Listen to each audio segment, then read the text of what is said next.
The rain is pouring, the thunder rolls in, and you can see lightning strike. Just as this occurs, you can see the bat symbol come across the sky, and everything begins to zoom back down to the city and the streets. Soon you can see the Batmobile driving through the pouring rain, through the darkness, and there he was, the one, the only, the Batman. But right next to the Batman, there was Joker. A shriveled up and hunkered over in the corner Joker, spewing nonsense out of his mouth, saying things that made no sense to the context of what was going on. They continued across a bridge and you see a sign that says Arkham Asylum. Yes, we enter Arkham Asylum, the most dangerous place in Gotham and arguably one of the most dangerous places probably on the planet. And Batman is there and will be stuck there for the entire time. Batman would decide to head into Arkham Asylum with the police as well to make sure that the Joker doesn't do anything funny because, well, he has a bad feeling. And that bad feeling would be 100% correct. He would walk in, they would enter an elevator, and soon the lights would turn off. And this right here was truly the very beginning of why I truly believe Batman Arkham Asylum was a horror game. Now, some of you may be calling me a wimp, calling me a scaredy cat, calling me other words that I will not say because I don't want to get demonetized. But truly, when I played Batman Arkham Asylum way back when, it was a terrifying experience. The Joker in the elevator with you, with the lights going out, and everything turns to darkness. This is one of the most dangerous villains you could possibly think of in that room with you, surrounded by guards, but it feels like nothing else matters. It feels like those guards, those police officers don't matter. But to be fair, we are not Batman, because when the lights would come back on, his hand would be on the Joker's neck, telling him not to move a single inch. So yes, maybe we, or maybe me, I'm not as, well, you could say brave as the one Batman, but still Arkham Asylum sends chills down my spine to this very day.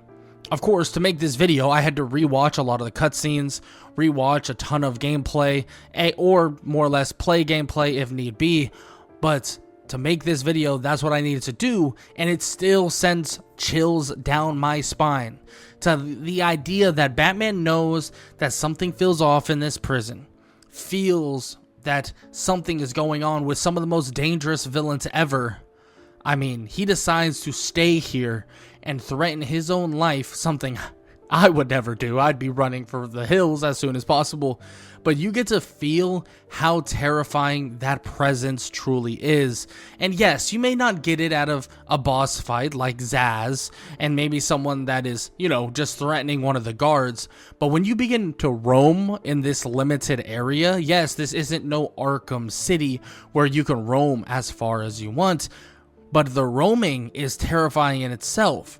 The darker based environment, but this mostly prison-like area, the exploration leading you to just fight minor villains feels terrifying.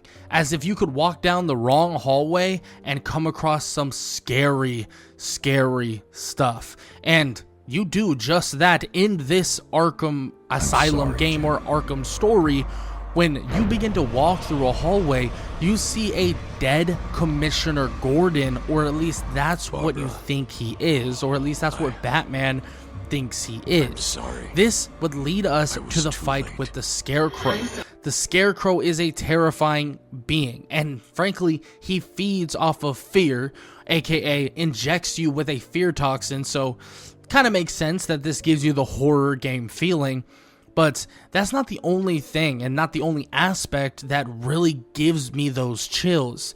After he basically sees a dead Commissioner Gordon, he tries to contact Oracle, or Barbara Gordon, and while he does so, he gets a totally different message. No voice of Barbara, no voice of Oracle, but he begins to listen to a phone out of service message. Yes, it's a scary, scary thing, and I love that they add a ton of these horror type kind of movie tropes within this kind of game.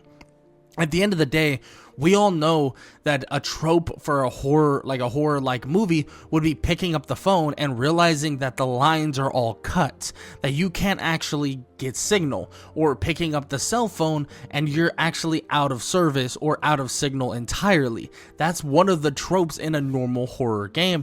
So the fact that he tries to contact his safety blanket, aka Barbara, aka Oracle, to get information or relay information, and that line is completely severed, that is a scary thought. And on top of that, as he walks through the halls, he can hear, see, and feel everything going on. It's as if your camera is swaying and feeling the effects of the fear toxins creeping within your body. But on top of that, you're going through your worst fears. You're going through some terrifying things that you have gone through in your life.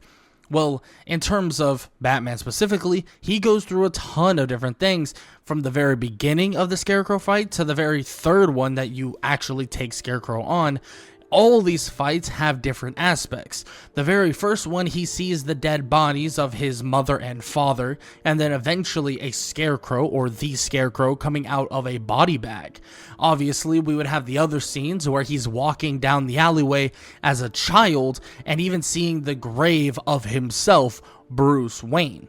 These all are aspects of the fears that Batman feels, and we can feel it just as much. It's as if we have to keep looking over our shoulder because we're terrified that something is creeping and crawling right behind us. Shoot, even while recording this, it still gives me the heebie-jeebies just a little bit. The later fight with giant scarecrows and, trying to dodge them and fighting skeletons and stuff like that, that may seem trivial, like it's not super scary, but in my opinion, that's not even what makes the Scarecrow fight scary. The Scarecrow fight is scary because of the voice lines, the dialogue. All of these things truly terrified me, and on top of that, just this aura of something unseen and this aura of jump scare after jump scare. Giant Scarecrow and all that is a little bit iffy, but Scarecrow himself and the whole sequences of Scarecrow utilize jump scares very well, and also utilizes very eerie past situations to its advantage, especially dealing with Batman's past and so on. Now, another one that arguably probably scared me even more, which is, when you think about it, like really think about it, shouldn't be that scary, but really is Killer Croc. Killer Croc was terrifying to me. Absolutely gut-wrenchingly terrifying.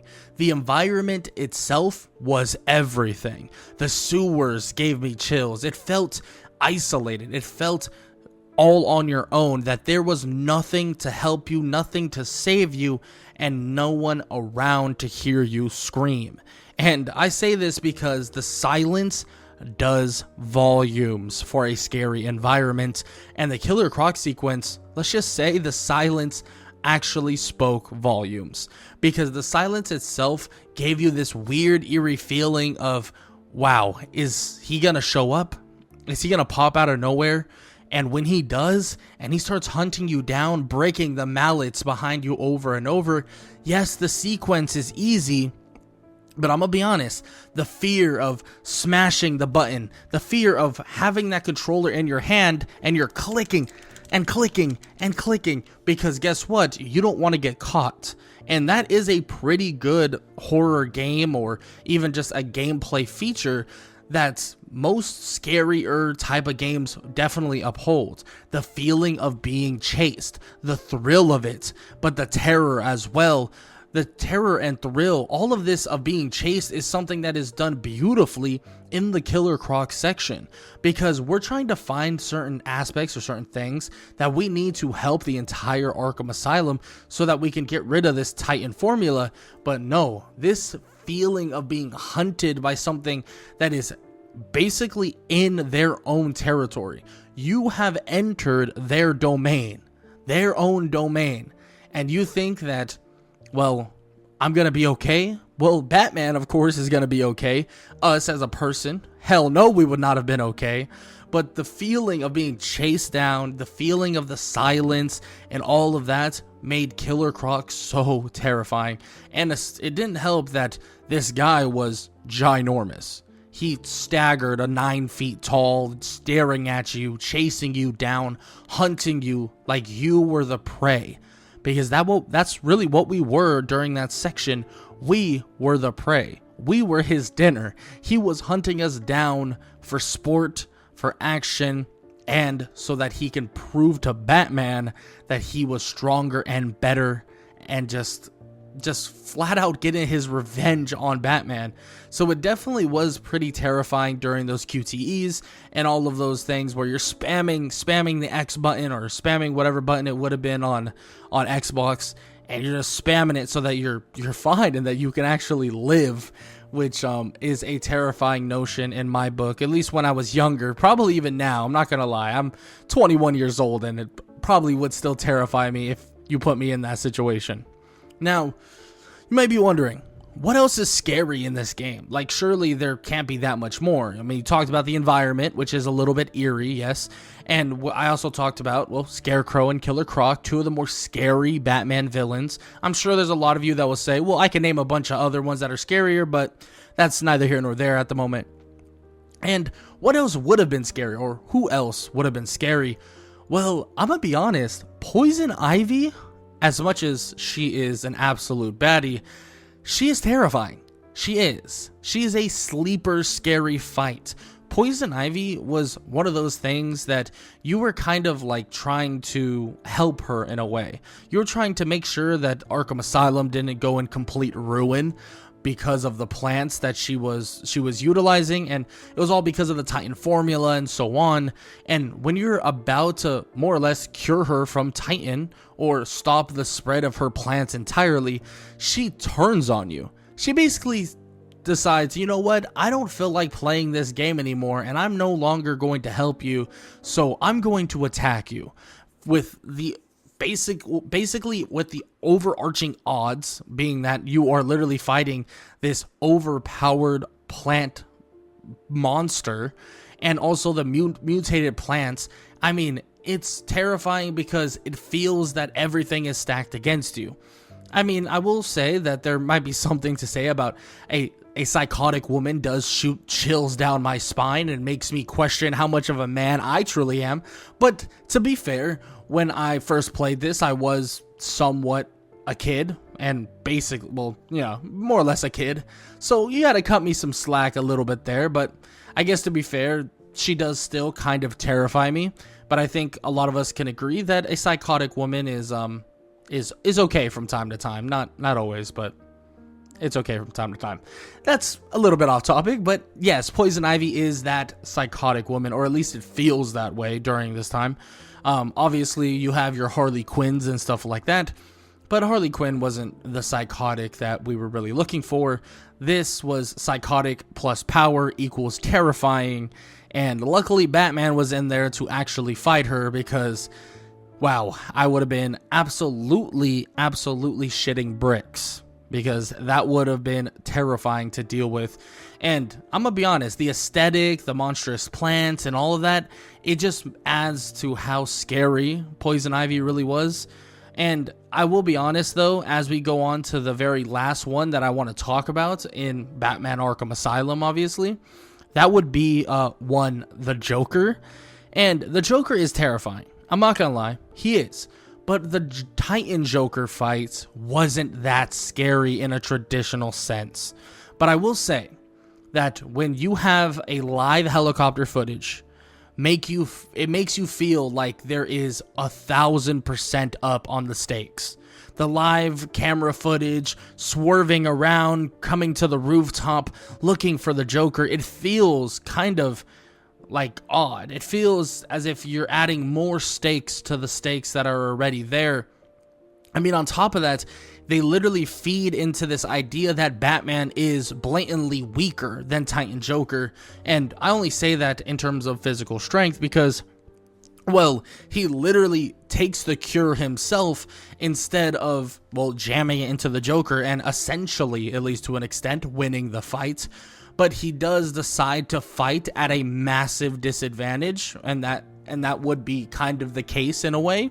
And I only mean that in strength. I know Batman has gadgets, and let's be honest, the outcome probably would have been worse if Batman decided to just cure the Joker and have himself be, wound up on Titan. But that's beyond the point at the moment.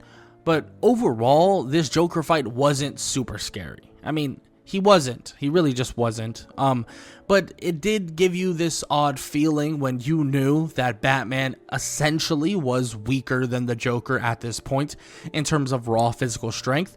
But even though they blatantly do show kind of the disadvantage there, that him curing himself is a disadvantage, quote unquote, we know that Batman has fought time and time again against beings way stronger than him and have come out on top. So that's what we end up seeing with Batman landing that one giant explosive gel punch, ending it all in a bang.